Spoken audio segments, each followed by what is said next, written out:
welcome everyone to our webinar today about the latest updates and critical deadlines for the California climate rules, SB 253 and SB 261. So today is all about how these landmark regulations are really changing the landscape of sustainability reporting in the US and how they will impact thousands of public and private companies doing business in California by requiring mandatory greenhouse gas emissions reporting and climate-related financial risk disclosures starting very soon in 2026. Hello, everyone. My name is Lizzie Selvik, and I am a senior platform and sustainability expert at Sweep, meaning that I work closely with our customers to implement our sustainability data management platform. I'm really excited to be joined today by an expert panel to share their insights on this topic. So first off, we're joined by Kate Gordon, CEO of California Forward.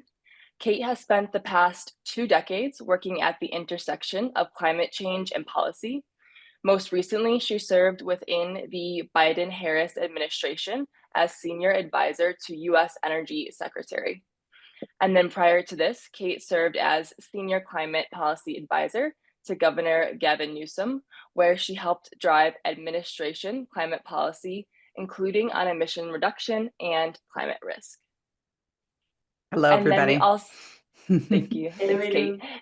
And then we also have Rachel Delacour, CEO and co-founder of Sweep today. Sweep is the sustainability data management platform trusted by the world's leading companies and financial organizations, such as L'Oreal, QVC, Crocs, C.H. Robinson, and many more. Prior to Sweep, Rachel previously co-founded a pioneering business intelligence SaaS company, which was later acquired by the US customer service company Zendesk. Hello to you both, and thanks so much for taking part today. Thank you, Lizzie. Thank you. Okay, so just in terms of agenda, so we have 45 minutes today. We're going to have around 25 minutes to take the audience through some of the key issues around this topic of California climate rules, SB 253 and SB 261. And then we will make sure to leave 10 to 15 minutes at the end to take questions from our audience. So for those of you that are listening in, please feel free to add your questions to the Q&A box at the bottom of your screen at any point in time. You don't have to wait until the end of the panel discussion, so don't be shy. And with that, let's get started. So just to start us off, I'm going to start with just a bit of context setting with a question for Kate. So many companies, I think, are trying to figure out just what are the requirements of these two laws and to get a handle of them, and also to figure out, are they subject to one, to both, or neither? So can we start by just explaining what are the fundamental differences between SB 253's emissions reporting requirements versus SB 261's climate risk disclosures? Thanks so much, Lizzie, and wonderful to be here with you, Rachel, as well. So first I will say one of the interesting things about California is that we refer to all of our legislation by number. So I apologize. It can get very confusing because there are no the bills have names, but everyone uses the numbers. There are more than 2,000 bills every year in California, so it gets very confusing very quickly. But these two are particularly important. So SB 253 is really the bill. This was put forward by Senator Scott Wiener from San Francisco. This is the bill that requires reporting essentially of scope 1, 2, and 3 emissions. This is the emissions reporting bill. Applies to U.S. companies doing business in California, public and private companies doing business in California with annual revenues over $1 billion. And this is going to require essentially scope 1, 2, and 3 reporting in accordance with the Greenhouse Gas Protocol. There are some questions about this one in terms of the very important question of what doing business in California means is still actually a little bit open. So there's some uncertainty still on this one. There's also been some delays in implementation, which I can talk about. But fundamentally, this is an emission reporting bill.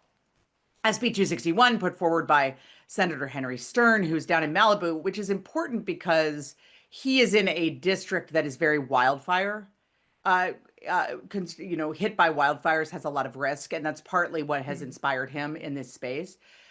This bill is a bill that applies to companies with over 500 million in annual revenues, so half the kind of size of 253, and requires biennial reporting on climate-related financial risk, very much in line with TCFD, or the Task Force on Climate-Related Financial Disclosures.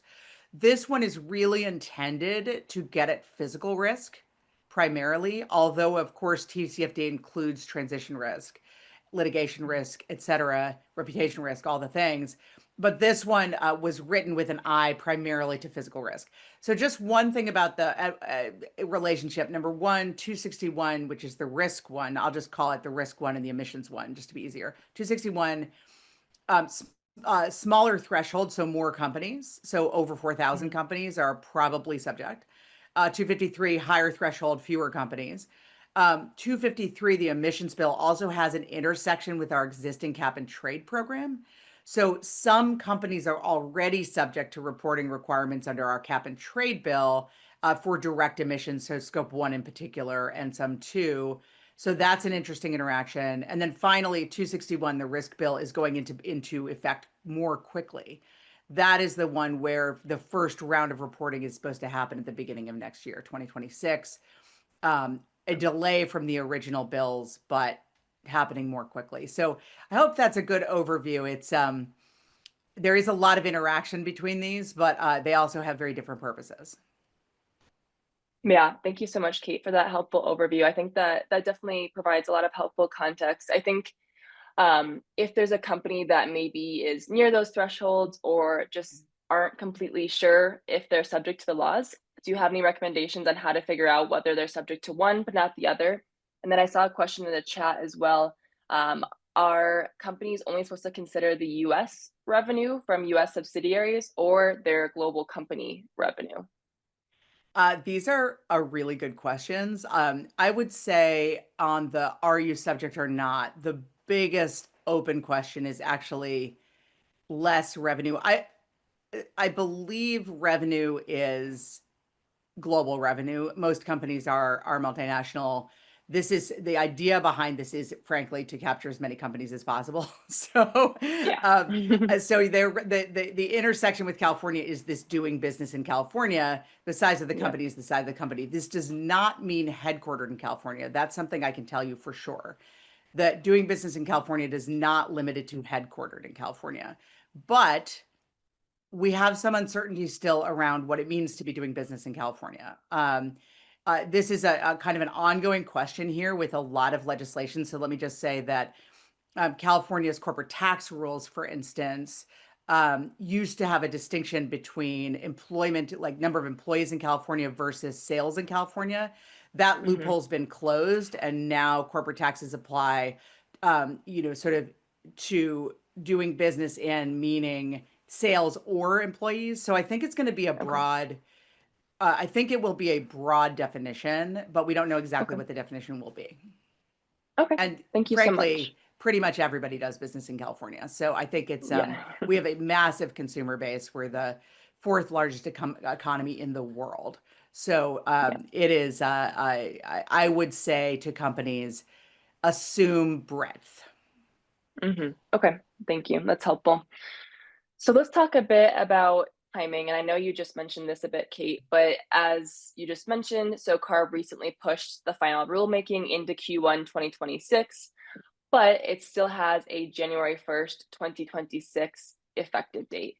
So, Kate, from your perspective of supporting the development of these bills and climate related emissions and climate policies for the state, what does this really mean for businesses?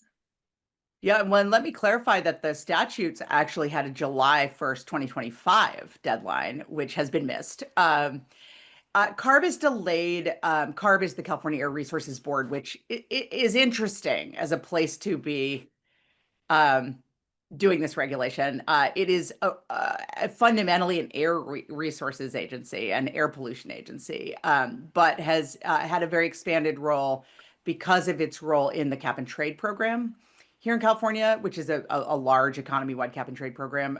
So its role has expanded a lot. But I say this to say CARB doesn't have did not have the fundamental expertise on disclosure and carbon accounting before these bills got put at CARB. So a part of this has been about just CARB getting up to speed. To be honest, the former chair of CARB, Leanne Randolph, was very interested in not creating some new system and being learning as much as possible from other places and doing a lot of due diligence. And I do think that is part of the delay, to be honest. Was just getting up to speed and expertise. And bringing on staff. They had a very long process, which isn't done yet, of bringing on staff for this. So all of that said, they also were sued by our Chamber of Commerce, California Chamber, over this bill. And part of that lawsuit was thrown out. They were sued under both First Amendment or free speech grounds and also constitutional grounds around interstate commerce. Part of that was thrown out. Part of it is still being litigated. So that created delays. All of that to say 261, the risk bill, is going into effect, or the first reporting will be Q1 of 2026. So that is happening. Okay. I will say about that, companies already doing TCFD reporting are in very good shape for this one. That is the requirement. And CARB has also been pretty clear that they're providing a little flexibility on that reporting. They are not looking for they're not looking for reporting at a level of detail more than I think people doing TCFD reporting will already be doing. Also, 261, again, at least the author's intent was primarily around physical risk. And I think a lot of companies are already incorporating that into their decision making because it is a material risk to most companies. So that's going to affect the reporting on 253 is harder because 253 is more complicated. Scope 1 and 2, I mean, what the CARB has said is scope 1 and 2 reporting is happening, but CARB will be a little bit flexible in providing to companies providing a good faith effort on scopes 1 and 2. Scope 3 has actually been pushed out further and will not be happening as quickly. And I, to be totally honest, there is a lot of discussion in California right now and question about what scope 3 will look like for these reporting rules. So I know that's probably not as specific as you want, but there's a bunch of sort of rolling deadlines happening. Yeah, no, that's really helpful to have that context. And I think even though the scope 3 is delayed, I'm sure there's a lot of questions out there about that. So we'll be sure to touch on scope 3 a bit later on as well. But yeah, thank you, Kate. Maybe a question for you, Rachel. So from a European perspective, we've of course seen delays also happen to the CSRD regulation. So what would you say are the most important steps that organizations can take to be prepared and to be agile and ready with these evolving regulations? Yes, there is delays. There is time for organization to get it right. There is some pushback for sure about, hey, it's new, so how do we organize all this? At the end of the day, maybe even if it's watered down, the ambition is still there. So it's the sense of history, and it will still come. So what I can tell you is that, yeah, regulations will keep evolving. We've seen that in Europe, now in the US. We've seen, well, we will see what's happening in APAC as well. But what really matters for companies is thinking interoperability, of all this. At SWIP, for example, we make sure that companies only have to upload their sustainability data once, okay? So they can use it everywhere across changing mandatory regulations and also for voluntary reporting like CDP, ISSB. What you were saying, Kate, about for those who have already reported on TCFD framework, they are kind of ready already. As long as they have the granularity of the data, you are filling, I'm not saying empty boxes, but those empty boxes, whether it's for qualitative or quantitative data, when you have the strong fundamentals of those data collected, on a regular basis, etc., you are super powerful when it comes to regulatory frameworks, actually. So that flexibility means you're always ready, even as the rules change. Thank you, Rachel. Yeah, I think that makes Yeah, I, a lot I, of. I was, Lizzie, Go just ahead. going to say that Yeah. one thing I neglected to say in my last answer is October 2026 is the date that is being looked at for reporting. So, but the Okay. rulemaking is finalized January, reporting in October for the emissions bill. So I just neglected to say Okay. that date before. Sorry Oh, about that. perfect. No, that's okay. Thanks for clarifying.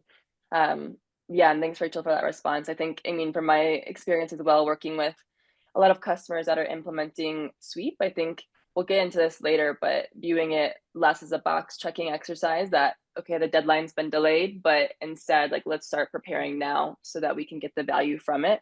And I think that's a big thing that companies are thinking about. They may not be totally clear on what they need to do right now, what the deadlines are, but they're going to keep forging ahead, start importing their data. Once they've done their greenhouse gas inventory, they can see, oh, well, now we can actually report our energy emissions, our intensity metrics, all these different requirements that CSRD and these California laws require. So you can Yeah. kind of hit multiple birds, one stone in that way. Yeah. Well, Liz and Rachel, your point, I think, about alignment with the international other systems is a really important point. And I'll just say about that two things. Number one, the new chair of CARB, Lauren Sanchez, very close to the governor, just became chair, will be chair for at least the rest of the Governor Newsom is termed out in 2026, so he only has 14 months left as governor. Lauren comes out of the State Department and a very strong background in international climate policy, and is very much somebody who's paying attention to the international alignment questions. So I think that's something to be encouraged by. The other thing is that Governor Newsom, as everyone probably knows by now, is being talked about as a presidential candidate in 2028. And I say that to say that he is quite interested in thinking about these issues in a broader context than California in general, and particularly Mm-hmm. now. So I think both of those things lend themselves to alignment, not duplicative reporting. He's also somebody who has really embraced the sort of Yeah. abundance movement and the movement here in the United States of becoming more efficient in regulation, breaking down barriers to business. I think all those things are encouraging from the perspective of alignment and not kind of box checking reporting. Yeah, And just to absolutely. add on it, Kate, sorry, Lizzie, but what No, no. we and what companies tend to forget is that all this, being led by regulators, it's actually to help on national sovereignty. Actually, it's playbooks that are given to companies to not just survive, but to thrive in this low carbon economy. So there will be winners and losers in a planet with Yep. with finite resources. So at the end of the day, what is asked for for companies is just to make sure that there is this language of understanding how they can thrive, and the first one will be the winners, definitely. So I think that we have also to make sure companies are understanding that the goal of all this is to just be among the winners, and the states, the area, where regulators will manage to do the best job will be the area that will economically will win, definitely. So, well, sorry, Lizzie. Absolutely. Agree with that. Yeah, no, thank you both for those thoughts. I think I'm definitely encouraged to hear about the alignment, and I'm sure many on this call too are also hoping for as much alignment as possible. So that's really great to hear. Okay, so let's turn our attention a bit more just into practical steps to get ready for reporting under these laws. So, Rachel, this is a question for you. I mean, CSRD is widely recognized as one of the most comprehensive sustainability reporting frameworks, requiring companies to disclose detailed information across their operations and value chains. And then similarly, California's new climate laws set a similar precedence in the US, with large companies being expected to report on their Scope 1, Scope 2, and eventually Scope 3 emissions. So, Rachel, at Sweep, we've of course worked with a lot of companies that have been navigating CSRD compliance, including some that have already submitted their first reports. So, just based on what you've seen, what are some of the key data management lessons that companies should keep in mind as they prepare to report under these California climate disclosure rules?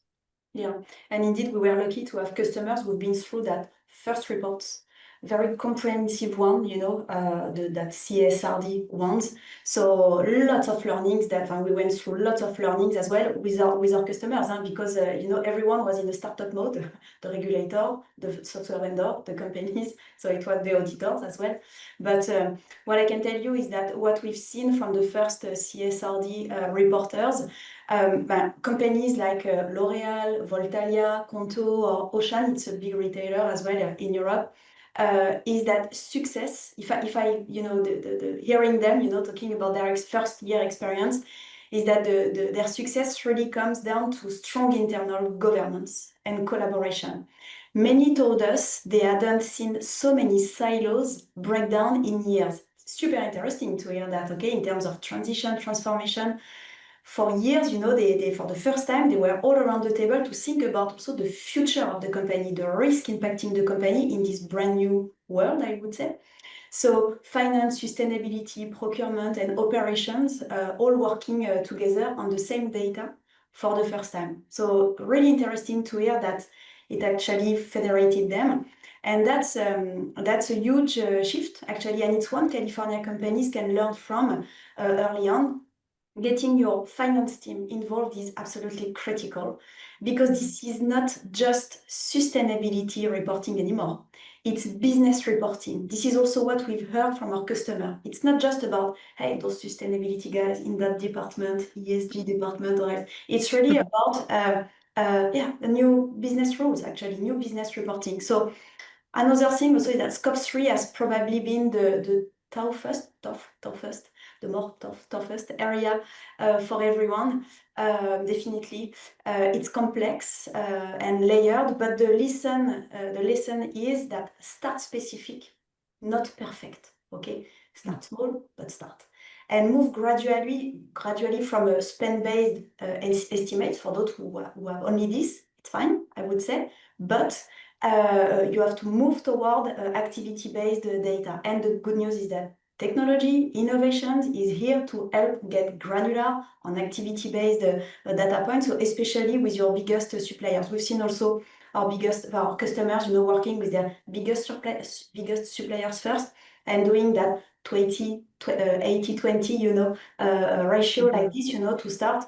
That's where real accuracy and insight come from. But they all had actually very good experience on CSRD, despite all what is said. I think the ones who didn't start are mostly freaking about that, while actually when they are in it, all our customers who started their CSRD, who reported on their CSRD report, they are telling us we are glad to continue next year because we've done the job of organizing the data collection, and now we are figuring out so many things. We are uncovering so many parts of our business that can be at stake in the future. Of course, they want to continue to apply that playbook to read their business through the lens of CSRD, but through the lens of California laws as well to come. But it's a real benefit for them now, and they are continuing to do that. Yeah, absolutely. Thank you for that. I mean, that really resonates with the customers that I work with. Of course, the first time you're reporting for a regulation or new requirement, it might be and it's expected to be a lot of work. But once you do it that first time, especially if you set up the automations from your different systems, you have the data feeding in, and you can really just rinse and repeat and get more and more efficient each cycle, and then really start to get the benefits of the insights that you're now collecting on a regular basis. So thank you for that. Okay, so Kate, a question for you. So there has been a lot of discussion in the news recently around CSRD and extraterritoriality. So could you tell us about how SB 253 and 261 approaches this? In other words, what do foreign companies doing business in California need to know? Yeah, I mean, I don't know that it's I mean, in some ways, it's like there are very few companies in the world right now anymore that are at this size that are not multinational in some way. So everyone is sort of, whether it's through investors or headquarters or business, everyone's doing business everywhere. I would just sort of lean into what Rachel just said, which is I would, number one, assume you are subject. If Mm-hmm. you're a company of over, 500 million, um, and because everybody at that threshold is subject to both. I would, as Rachel said, I think it's important to just remember the rationale for these. This is not just Mm-hmm. a question of kind of what do the rules say. This is really the whole point of TCFD, I think actually in particular, was to say climate risk is financial risk.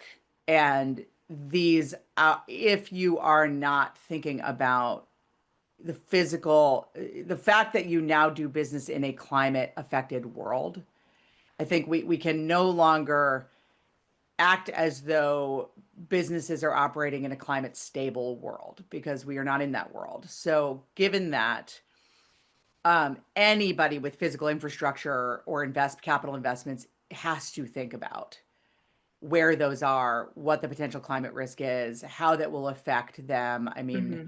everything from one of the things I'm seeing a lot of, to be honest, is, and I think matters a lot here in the US, but also in the world, energy costs are becoming a huge issue for many, many companies because of extreme heat and also because of just impacts on the energy system from new types of renewables coming in, intermittency, data centers. There's a lot going on with energy. Energy costs have become this huge issue. That's something people need to be thinking about. It has a direct relationship with both physical risk and transition risk and with emissions reporting. So I say all this to say these are in fact material issues, and Mm-hmm. therefore all the disclosure rules do is treat them like material issues. But Right. I would urge everyone to just go back to first principles and think about these as material issues. I do think, saying all that scope 3 is a real question mark. I mean, one of the big uncertainties in California, frankly, and I think in most places, is how are people going to do accounting in scope 3 in a way that is meaningful within the boundaries of the company's control. So, how are they doing that? What is working? Yeah. Rachel will have a lot to say about this, Lizzie, you as well. Where has that worked? Where are there still questions? Downstream scope 3 emissions are very difficult. I think we Mm-hmm. need to be honest about that. One of the challenges about, frankly, the scope 1, 2, and 3 structure is that it was created as a structure by people who cared about economy-wide emissions and moving the Mm-hmm. world toward a lower emission world.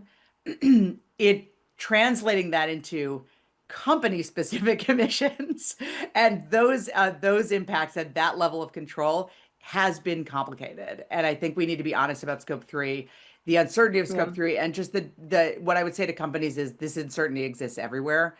Right. And so, to the extent that you're grappling with it in the European context, I think those same questions will be true in the California context.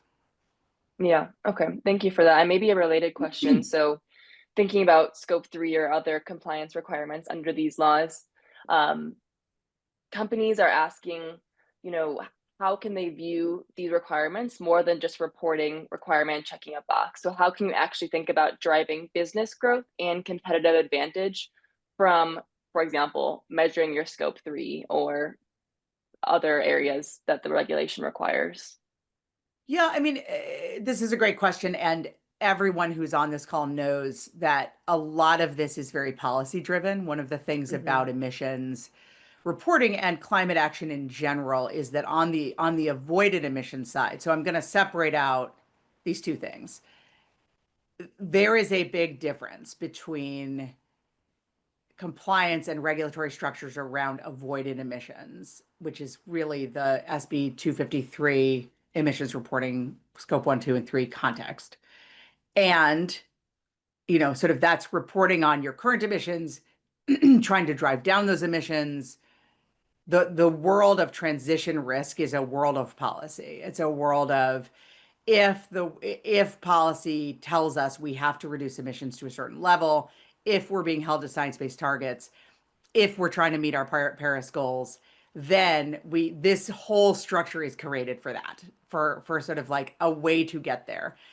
Fundamentally, that's a set of policy decisions. We've made a set of policy decisions about the need to address climate change through doing business in an industrial economy with far less petroleum, with less fossil fuels, with lower emissions. Those are all policy decisions and political decisions.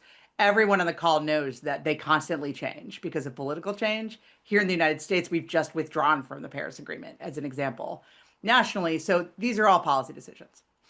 On the climate risk side, they are not. They're earth science decisions, right? They're like we have already emitted 150 years under the industrial, economy we're in.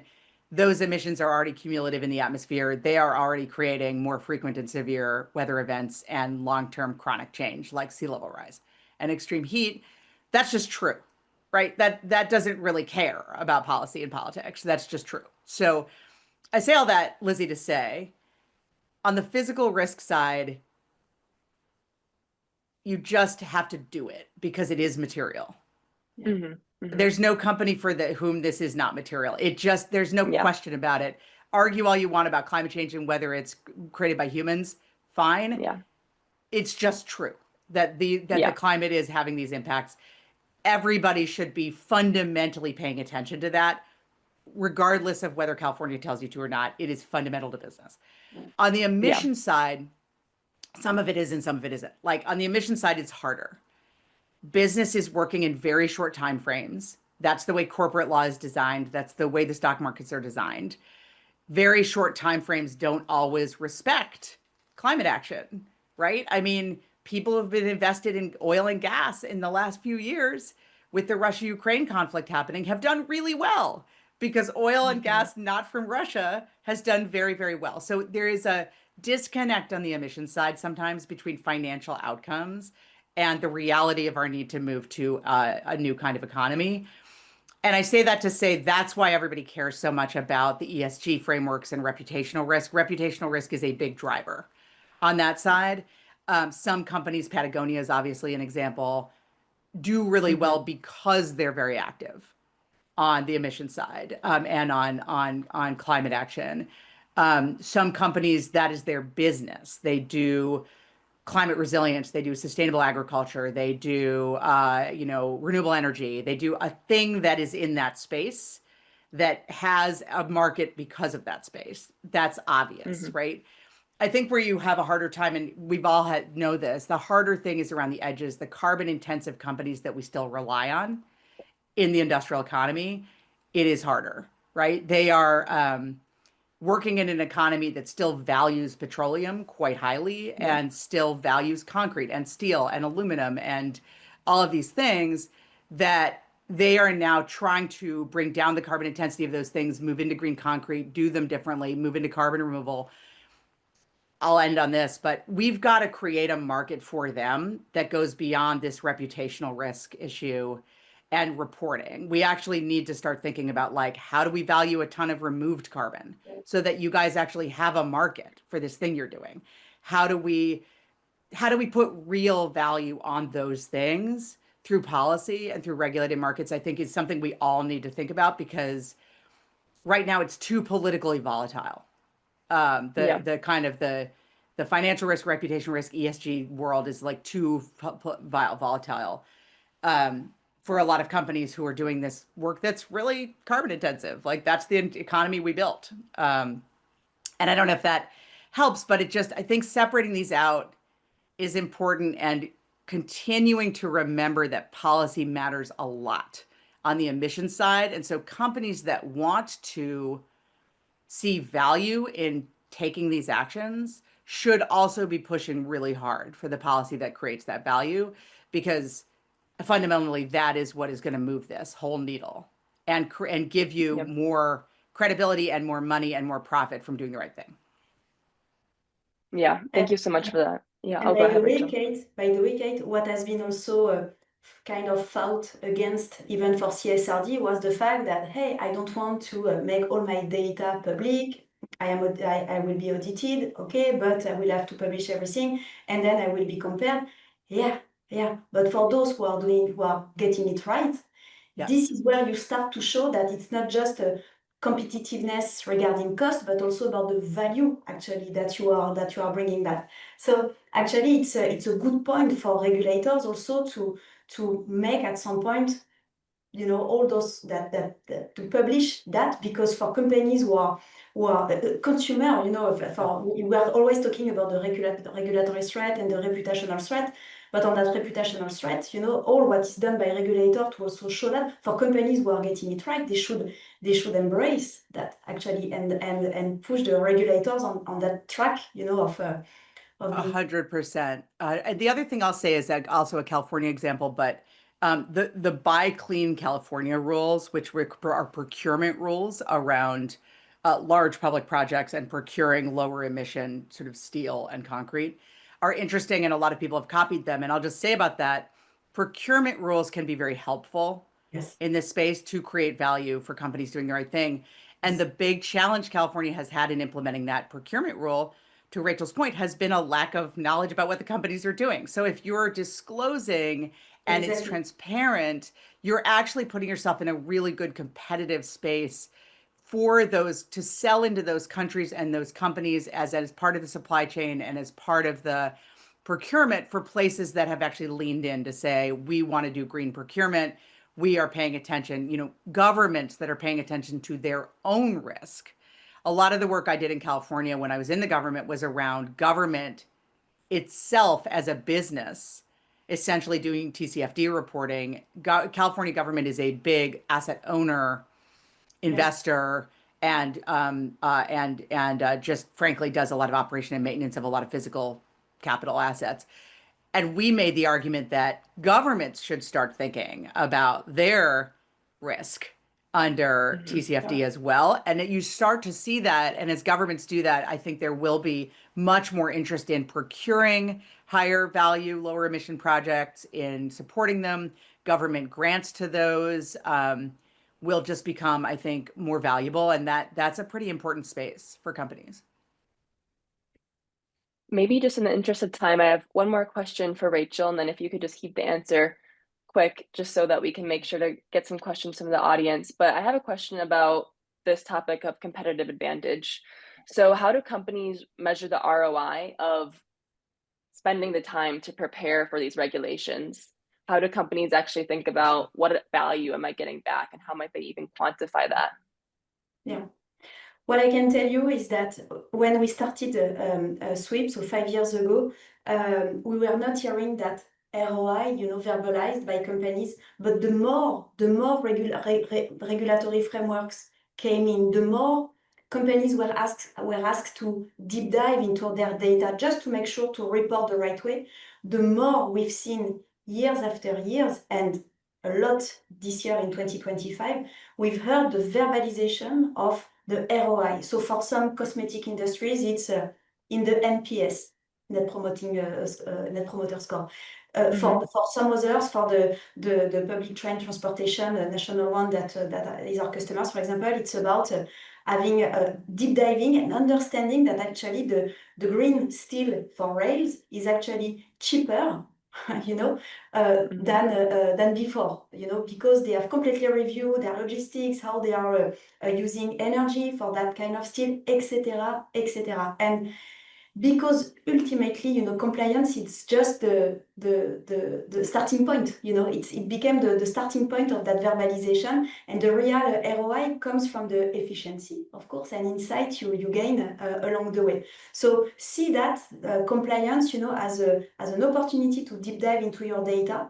And we can tell you, after 5 years at SWIP, and with that acceleration, for the last 2 years with regulatory purpose, etc., for companies, that there is the real impact on the top line, on their bottom line, so on the P&L, at the end of the day. So why top line? Top line, because, for example, making sure that you are having that you are able to talk about your impact, your double materiality, also the risk, and all this, when you are answering a public offer or a request for pricing, like RFPs, etc., definitely it's something that is looked at by your customer, okay? Your carbon is always the carbon of someone. So for your customers that you are chasing, your carbon impact will impact their own carbon. So we've seen companies telling us we've won much more RFPs, this year because we were able to say much more about what we've been doing from a carbon assessment, carbon footprint, but also because we've just started our CSRD report and we were able to show a transition plan, etc., etc. When it's impacting the bottom line, why? It's because also when you need cash, there is a cheaper access to cash for either some investors who are making faster decisions, I would say, or from your bank, etc. So despite all what is said, for example, in the US also, Kate, about, oh yes, investors don't want to, they don't want to hear about that anymore. The companies were, the US is today our #1 region in new revenue. We are a European company because we are trusted for our CSRD, savoir-faire, etc. We've been there with demanding customers, etc. But what I mean is that it says something. It says that companies are understanding the ROI of it. They are understanding that at the end of the day, we are talking about that, I'm back to it, but that sovereignty, economic sovereignty, so it's part of the equation.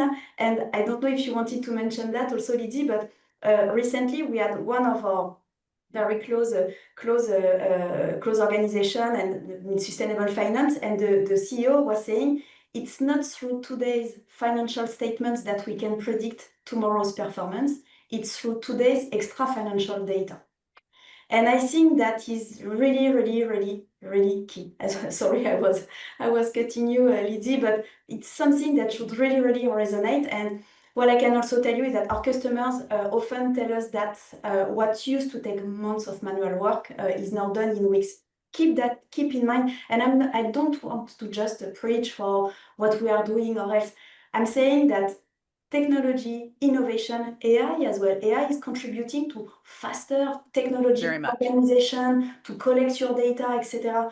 And with full audit traceability built in, okay? So it's not, the return is not just financial, but it's strategic today. And I acknowledge that for companies, what's been kind of violent, I would say, but tough, is that they've been, they could do during the last 30 years, they had not time, but it's been 30 years, that's 3 decades that they've been organizing their financial stacks, the job related to financial roles, within the companies, the tech stacks, etc., etc.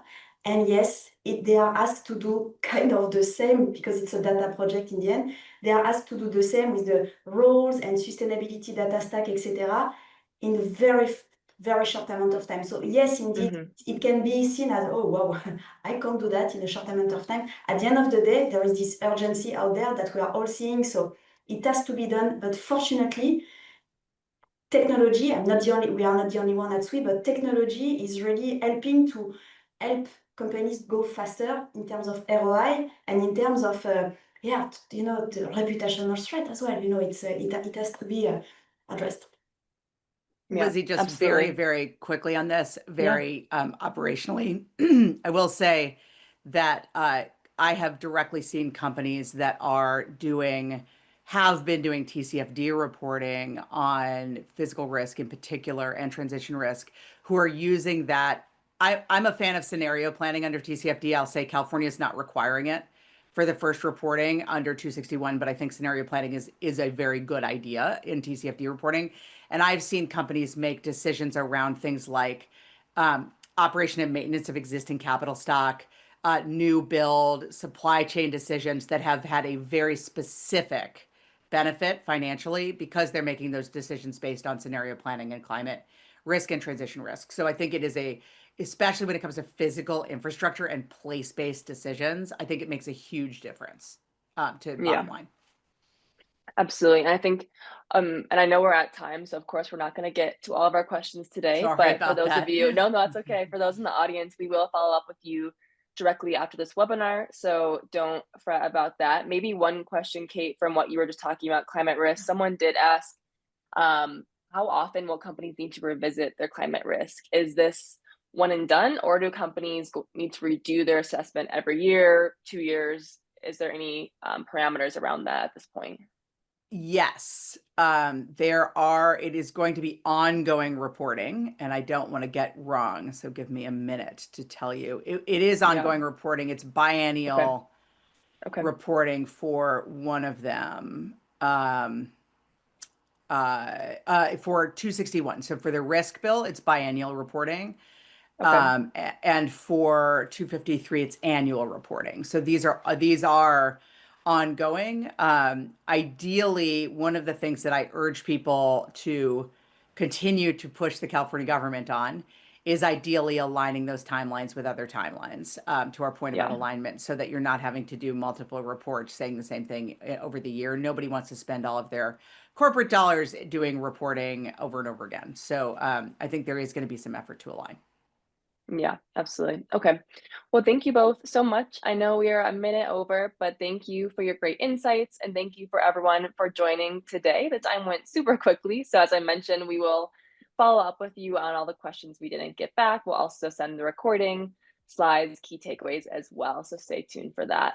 But yeah, I think today's conversation really highlighted that strong data governance and collaboration don't just ensure compliance, but they can really help drive smarter business decisions and real value. So on behalf of the SWEEP team, thank you so much for your time and engagement. Thank you, Kate. Thank you, Rachel. And we look forward to seeing you next time. Thank you, everyone. Thanks so much. Thanks, everyone. Thank you so much.